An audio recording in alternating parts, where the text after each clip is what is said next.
In Italy we say ti devi fare un mazzo così. You need to fight for your dreams, you need to work hard. How hard it was, how much cries, how much people say to you no, it's a lot of work, but there is one moment that you are there. So this is the road to now, and I'm Indira Paganotto, call it Psy Mama.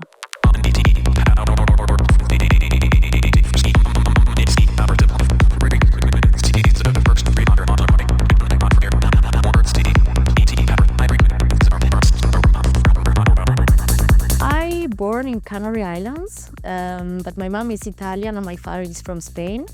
And born in Canary Islands is really good because it's like a wild scenario, you know. We are zero posh, we are really like wild. We grew up making surf, skateboard, hiking in the mountains, so it's a really nice way to grow up. When I started, actually was really good. I had a really good friends that they were making big festivals, like at least like 2,000 people, that is big for Gran Canaria. And was this kind of minimal techno, minimal house, but was difficult of course, like everyone that begin, no, like career. So imagining Gran Canaria was really hard. I remember my father, because my father was DJ Goa in India in the 90s. He was Doctor Without Frontiers, but he was also a big lover of the psytrance, and he was like helping people, but meanwhile he was playing in the beaches of Goa, of course, you know, like naked, free sex, all these things. I grew up with this because my father, every morning he was putting me like Goa trance, my mom was putting me like opera, classic music. There was always music in my home, every day, and it's for this. In the beginning I hated because they put like really early for go to the school in the car, so I was like, I want a piece. But I think for this, I'm mad now and I have a tripolarity of the music. Yeah, I remember my first gig because it was terrible. Really. So I remember I released my first EP in the label of Ian Pule, that was house music. And in that moment they called me for make one party in Gran Canaria. And I was playing like this, making the opening, the warm up, but they didn't pay to me. And they were like, yeah, but you can come the next weekend. I was like, okay, I will come. And I come again, and it was opening, and they didn't pay me again. So I was like almost 1 year like this. And later I was like, you know, motherfucker. But yeah, in Italy we say ti devi fare un mazzo così. You need to fight for your dreams. You need to work hard. I traveled when I was 18 to Madrid. And I was only making warm-ups and closing sets in all the clubs that they were calling me. And I was just looking the artist that was coming, and I was like, one day I will be the headliner, you know? But I was making my best warm-up for that DJ. You know, my goal was like surprise the owner of the club and surprise the DJ that was coming. This was the goal, to come, you know, the headliner was coming. I was like, wow, what a warm-up, thank you. Yeah, there were a lot of people that was following me, like Richie Otin, like Ben Clark, Nina Kravitz, Ellen Allien, Ben Sims, Andre Cronert, Ricardo Villalobos, you know, was Matador, Gabriela Nand.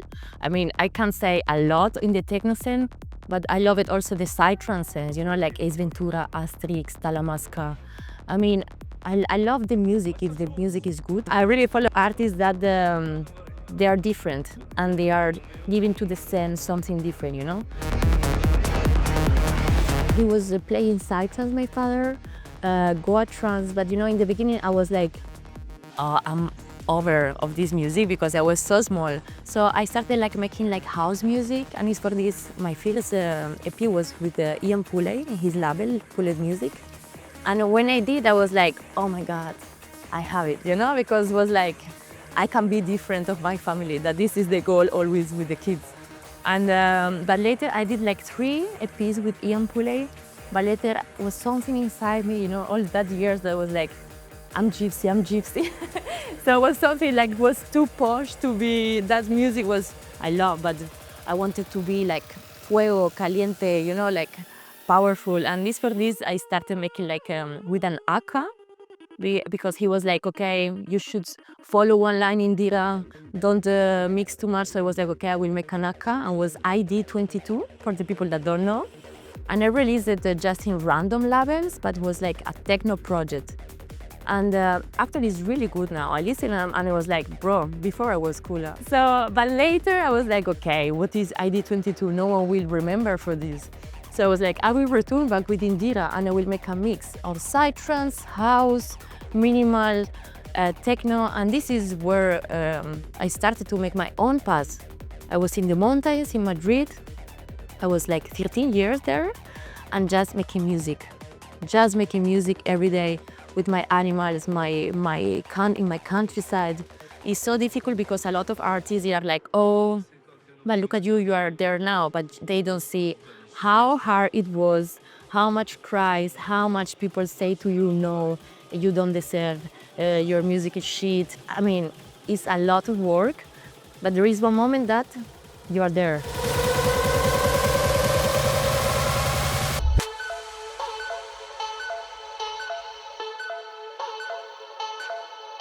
I mean, I think every day is the key moment, you know, because you never arrive.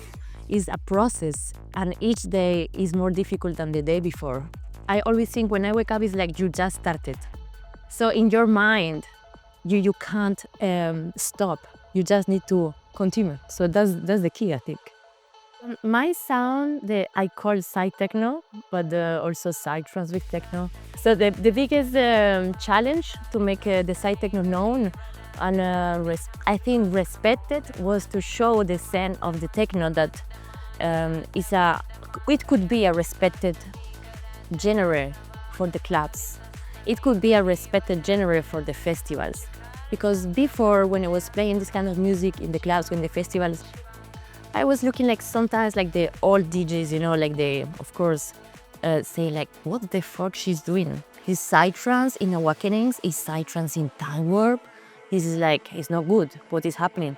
But they understood that my way to make was pure, was not for TikTok, was not for, because it's fashion, it's cool.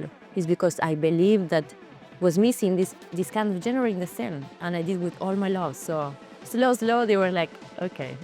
We believe her, but no one more, huh? Only her. I remember one artist and very respected DJ.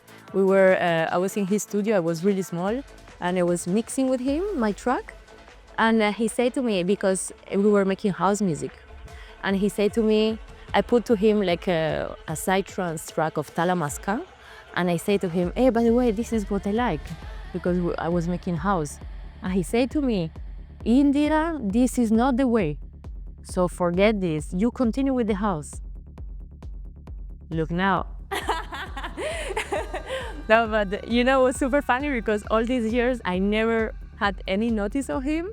And 1 month before, he wrote me and he was like, Indira, thank you for don't follow my advice. By the way, I'm super happy for you. So yeah, always. You know, I have a really strong relation with my workers because I don't call them like my fans, you know, because for me this is like super cold. It's like I am someone more bigger than them. And I think we are all the same. I call it myself also Psy Mama.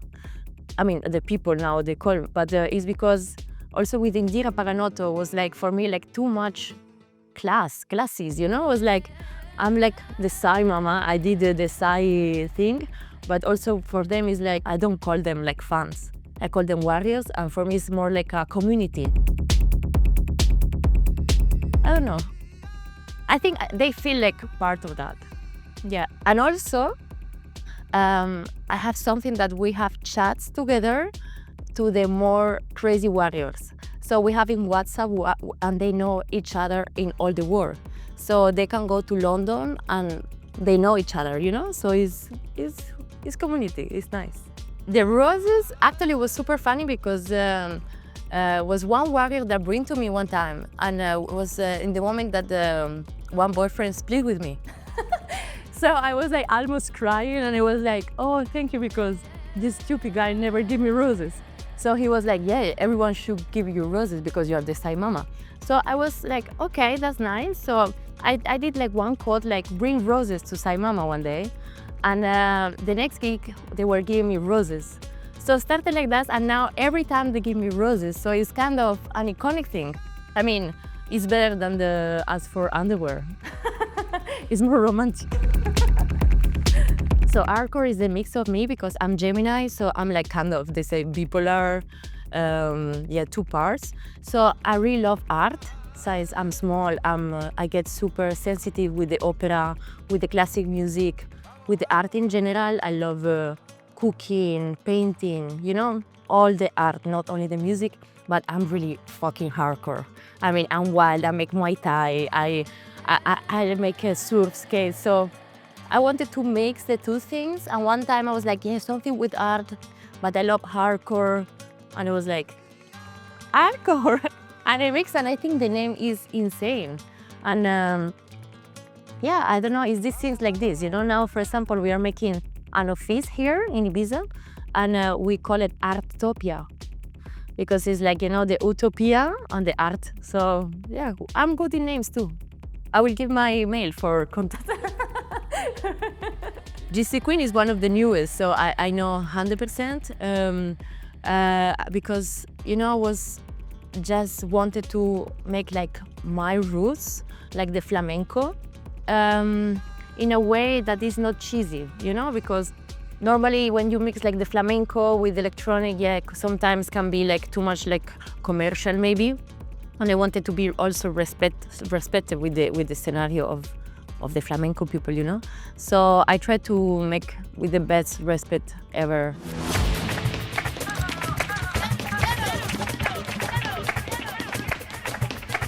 And I think it's crazy because it's like super powerful, and in the end, the track is like 145, and in the almost in the end is 170. I do like this, and the people get crazy. It's like.